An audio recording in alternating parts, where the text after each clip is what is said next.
Un sportif de haut niveau ne vise pas seulement la victoire en championnat. Son but ultime, battre des records. Pour cela, il peut désormais compter sur des équipements innovants et des protocoles d'entraînement spécifiques. Mais où se situe la limite ? L'homme est-il physiquement capable d'aller toujours plus haut, toujours plus vite ? Ou bien doit-il ses exploits sportifs au progrès technique ?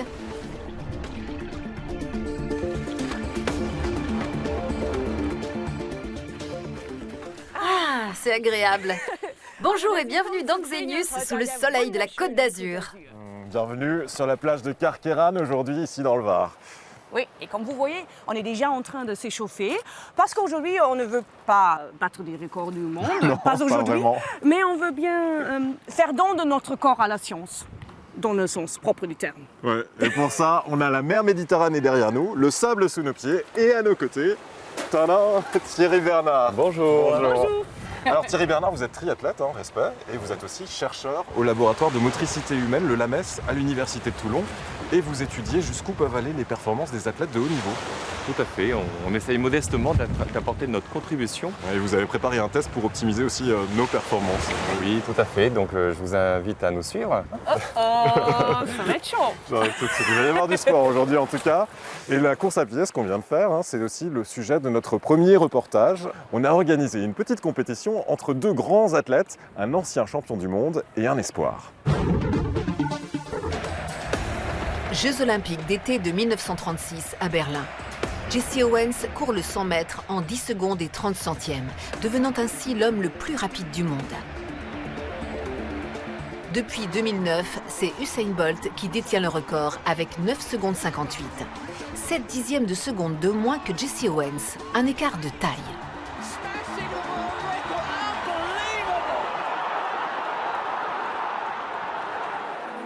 André de Grasse est la star montante du sprint.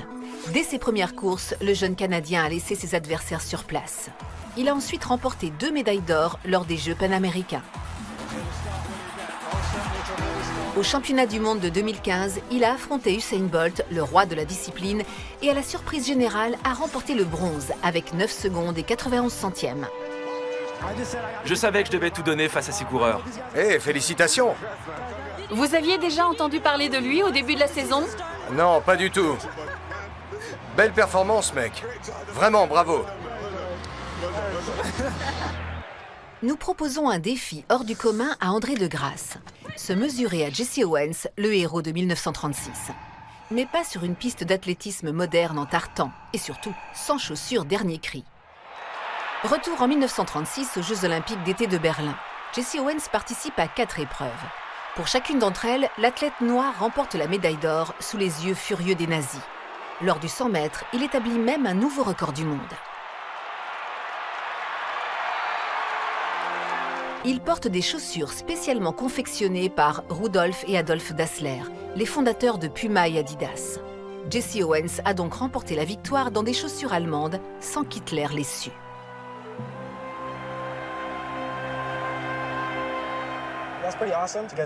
C'est génial de pouvoir courir dans les chaussures de Jesse Owens, celles qu'il portait pour les Jeux de 1936. Je suis impatient de voir quelle sensation ça fait. Nous faisons reproduire les chaussures de Jesse Owens qui sont de facture très simple par rapport aux modèles actuels. Le dessus est en cuir cousu, un matériau qui s'adapte parfaitement à la forme du pied, mais qui a l'inconvénient d'être assez lourd.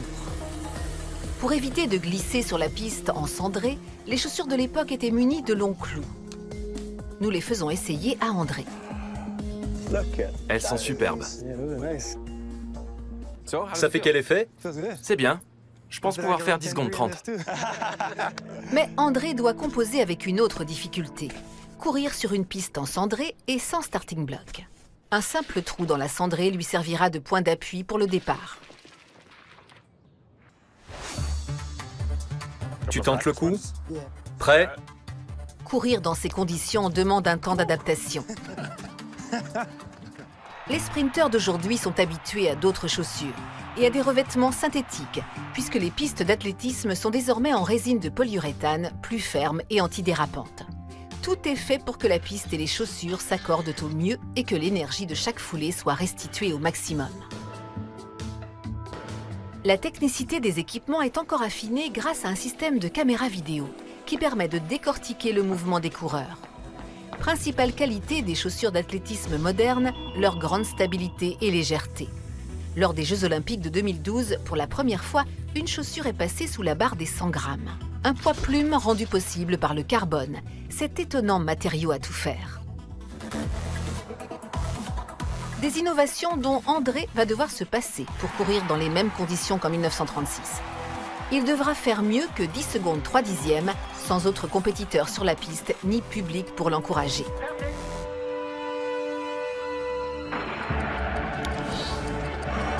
Dans le couloir voisin, nous faisons courir un avatar à la même vitesse que Jesse Owens.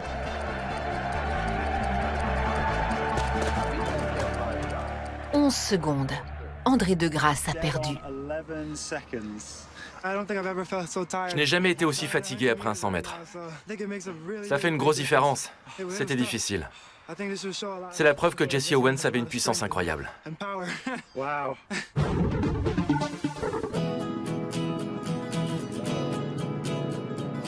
Aujourd'hui, il y a d'autres défis qui se posent pour les sportifs. Des agendas remplis, des compétitions dans le monde entier. Alors, ils n'ont pas beaucoup de temps pour s'acclimater et leur performance en souffre. Surtout là où il fait chaud, comme pour les prochains JO de Rio ou le mondial au Qatar.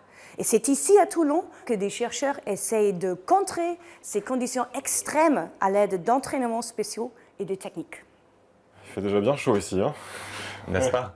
Alors c'est une sorte de sauna, mais c'est en fait l'espace d'entraînement thermo-contrôlé, c'est ça? Oui, oui. Alors j'ai plein de capteurs partout pour mesurer la température cutanée, un patch derrière pour prélever la transpiration, et je dois avaler maintenant cette petite gélule. C'est un thermomètre, c'est ça? C'est une thermogélule qui va nous permettre de suivre un peu l'évolution de votre température centrale. Par l'intestin. Tout à fait. D'accord, c'est parti.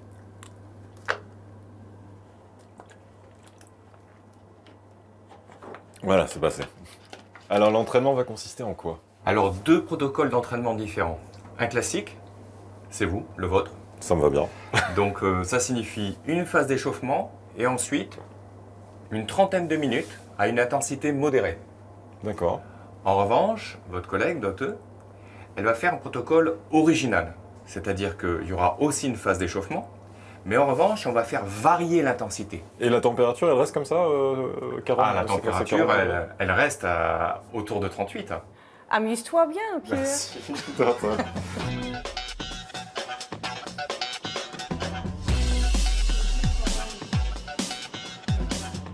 Pierre, on va augmenter l'intensité, d'accord? Modérée.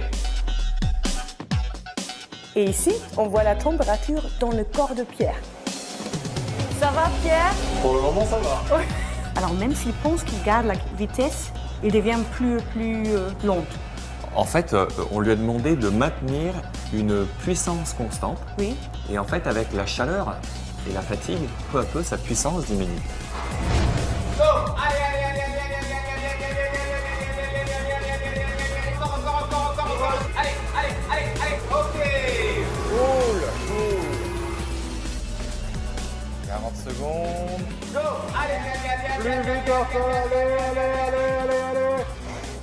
Bravo. C'est ça? Oui, alors comment vous sentez-vous? Un peu crevé, mais Oui. ça va. D'accord, c'est un peu le principe en fait de ce protocole original, c'est qu'en variant les intensités, on est plus dans une phase d'affûtage, pré-grande compétition. Waouh, alors qu'est-ce qui se passe dans le corps? Et bien tout simplement, pendant ce cycle d'acclimatation, il y a une expansion du volume plasmatique, d'accord? Premier point, donc il y a plus d'eau dans le corps. Et au niveau de la sueur, c'est ce qu'on va regarder maintenant, au niveau du patch, du petit patch ici qui nous permettait de récolter la sueur, et ben on s'aperçoit que la concentration en fin de cycle de la sudation est moins importante. C'est-à-dire que votre corps conserve plus d'électrolytes tels que le sodium, le potassium, etc. pour continuer à perpétuer cette contraction musculaire. Alors la différence entre Pierre et vous, c'est qu'au jour d'aujourd'hui, on peut dire que ce cycle d'acclimatation, avec des variations d'intensité telles que vous l'avez fait, permet de limiter l'élévation de la température centrale, d'accord, plus que le protocole auquel s'est soumis Pierre. D'accord. Alors, si jamais, dans ma deuxième vie, je participerai aux Jeux Olympiques à Athènes, Sydney, Atlanta, je sais quoi faire. Puis on va rester sur l'exemple du cyclisme pour voir que maintenant qu'on a collecté toutes ces données pendant l'effort, on va essayer d'optimiser les performances dans le but d'atteindre la victoire. Et sur un vélo, ça commence d'abord par l'amélioration des techniques. L'américaine Sarah Hammer est l'une des meilleures coureuses cyclistes sur piste. Déjà 7 fois championne du monde, elle a bien l'intention de décrocher l'or olympique en 2016. Elle détient le record mondial de poursuite, une course de 3 km sur piste.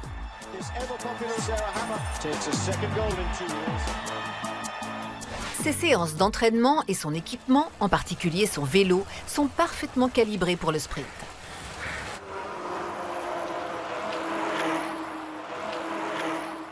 Je cours avec ce vélo depuis 7 ans. Il a un peu évolué, mais je pense que c'est le meilleur vélo du monde. Face à elle, une grande championne des années 60, Beryl Burton. Elle était toutefois une cycliste sur route, à la différence de Sarah Hammer. En poursuite sur piste, elle a établi un record du monde de 4 minutes 16 secondes et 6 dixièmes. C'est 20% plus lent que Sarah, un écart considérable dans le sport de haut niveau. La piste des vélodromes n'a quasiment pas changé au cours de ces 50 dernières années, contrairement au vélo. Sarah va devoir se mesurer à Beryl Burton avec un vélo d'époque, datant des années 60. Son cadre est en acier et, comme les vélos modernes, il n'a ni frein ni vitesse. Nous demandons à une boutique spécialisée d'en fabriquer une copie.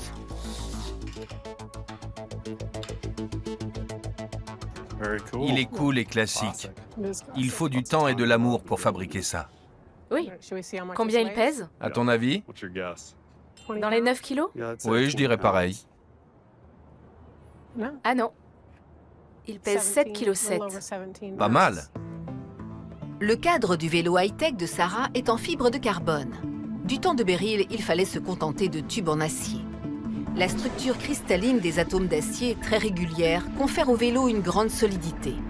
Mais les fibres de carbone ont une structure qui en fait un matériau encore plus rigide. Le carbone est donc plébiscité aujourd'hui pour sa bonne résistance aux contraintes lors des sprints, quand le cycliste malmène son vélo en pédalant de toutes ses forces. Autre différence, le pédalier. Sarah a établi son record du monde sur un vélo avec un plateau plus grand. À chaque tour de pédale, elle parcourt ainsi 20 cm de plus que Beryl.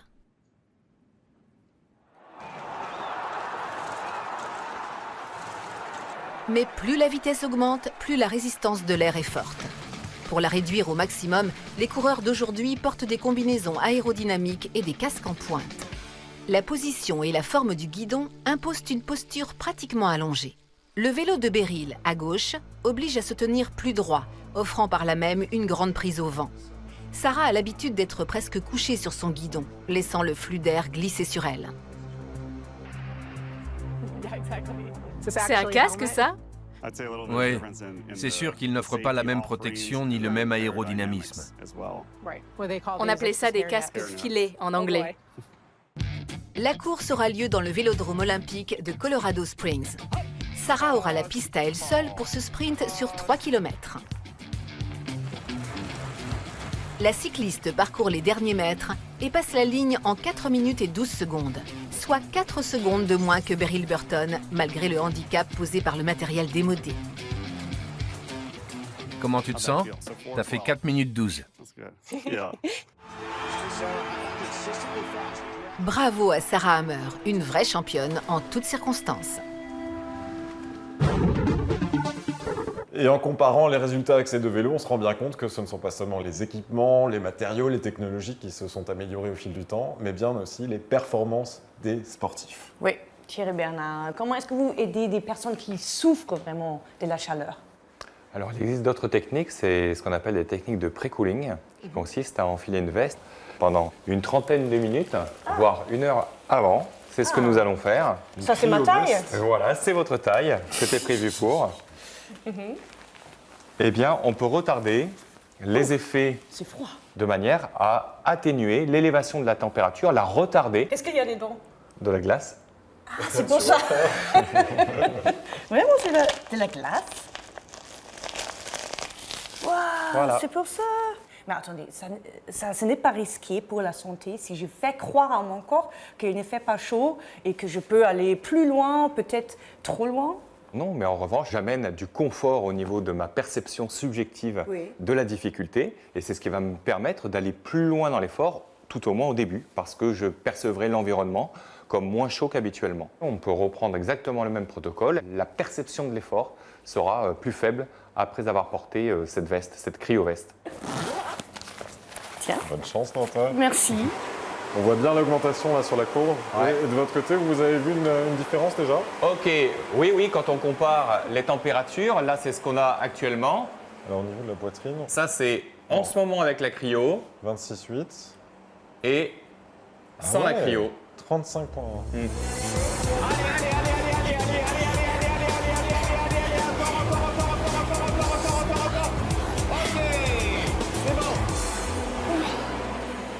C'est bon, très bien, parfait. Alors, comment vous sentez-vous avec cette phase de pré-cooling avec la cryo-veste? Au début, c'était très agréable.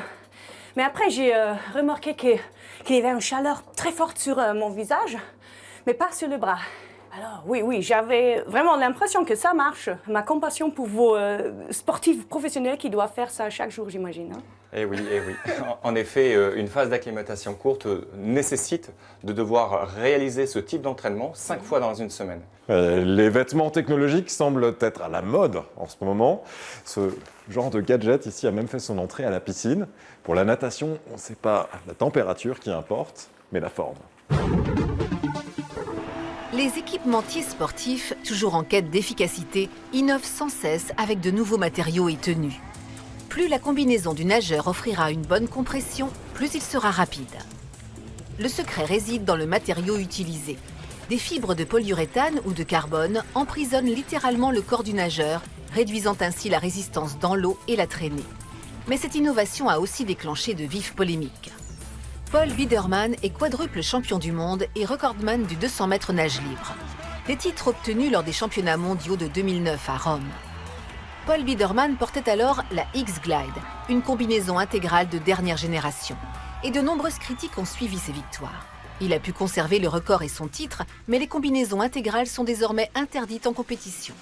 Pour nous, il enfile à nouveau sa tenue, tellement serrée que cela lui prend 20 bonnes minutes. J'avais moins mal et je me fatiguais moins vite lors des épreuves. Globalement, j'avais de meilleures sensations. Les combinaisons de ce genre profitent surtout aux grands et lourds nageurs dans son genre.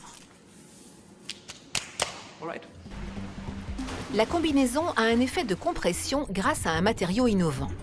À gauche, les fibres d'une combinaison classique en tissu. À droite, le matériau de la X-Glide. Le tissage est bien plus serré et les fibres sont enrobées d'une couche lisse de polyuréthane.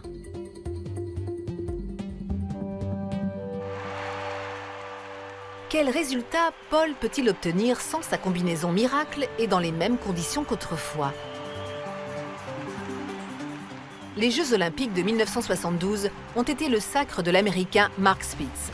Il gagne 7 médailles d'or et bat le record du monde du 200 mètres nage libre en 1 minute 52 secondes et 78 centièmes. Il était reconnaissable entre tous avec sa moustache et ce maillot de bain. Les piscines modernes à débordement sont conçues pour éviter la houle en laissant s'échapper l'énergie des vagues. Alors que Paul est habitué à ce genre de bassin, nous allons le faire nager dans une piscine datant des années 70.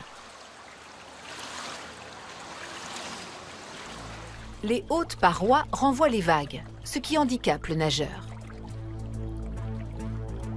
Sans combinaison et dans de telles conditions, Paul Biederman pourra-t-il battre le légendaire Mark Spitz?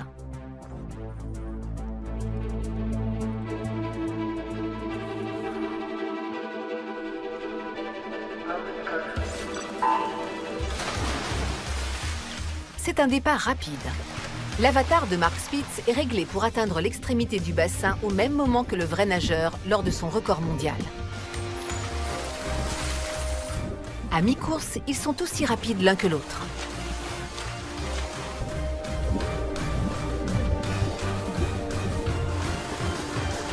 Paul peut-il maintenir ce rythme sans sa combinaison?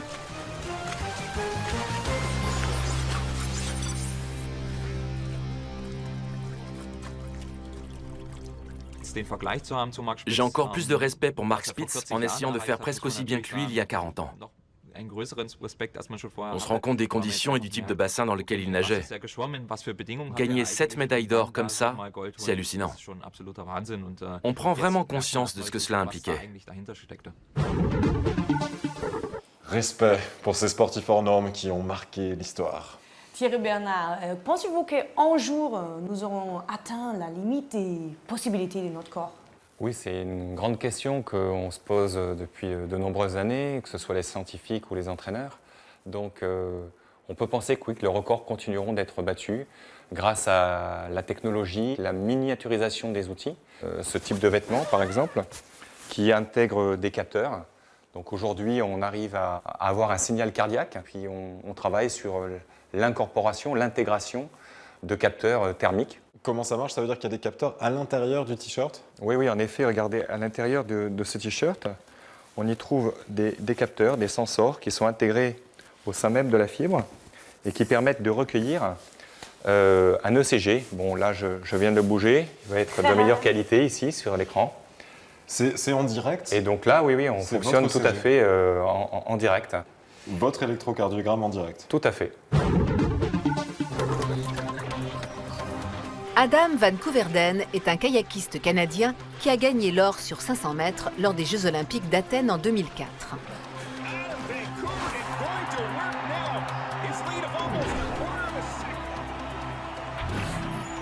Au total, le sportif a remporté 4 médailles olympiques et plusieurs titres de champion du monde. Avec 1 minute 35 secondes et 55 centièmes, il détient toujours le record mondial. Dans les années 50, c'était Gert Fredriksson qui dominait la discipline avec 8 médailles olympiques à son tableau. Le record du monde sur 500 mètres qu'il a établi à l'époque était de 2 minutes 14 secondes et 20 centièmes. Adam Van Koeverden est donc 40% plus rapide que lui. Une performance qu'il doit aussi au progrès de la technologie pour ses entraînements. Son kayak dispose d'un GPS calculant sa vitesse. Sous la coque, une petite hélice compte les coups de pagaie. Et son rythme cardiaque est suivi en permanence. De quoi faire de son corps une machine à gagner. Puisque nous ne savons pas grand-chose de l'entraînement suivi par Gert à l'époque, nous ne pouvons que comparer leurs équipements. Nous dégotons une vieille embarcation dans un musée canadien retraçant l'histoire du canoë-kayak.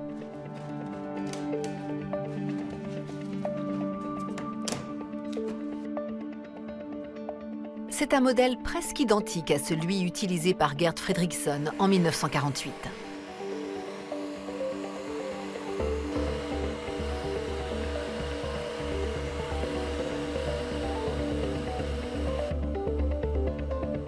Après plus de 90 heures de restauration, Adam peut enfin comparer le vieux kayak en bois avec son bateau moderne en fibre de carbone, le matériau composite désormais privilégié pour les kayaks de compétition. Le carbone n'est pas sensiblement plus léger que le bois, mais il facilite le moulage de la coque dans une forme optimale, calculée par ordinateur. Un kayak moderne est plus étroit et a donc moins de traîne sur l'eau, ce qui lui permet de glisser plus vite.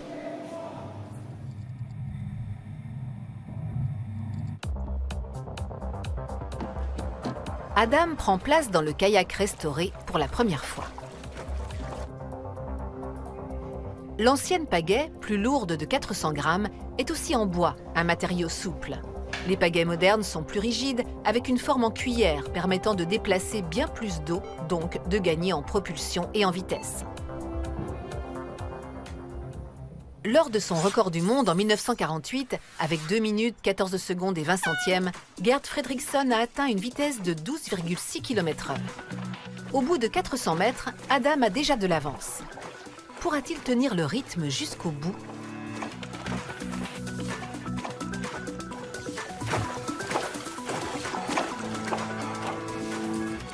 « 2 minutes et 5 secondes, soit 9 secondes de moins que Gert.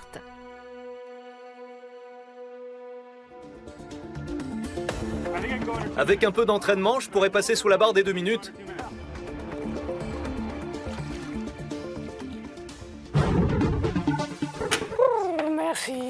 Je suis épuisée. Tu m'étonnes.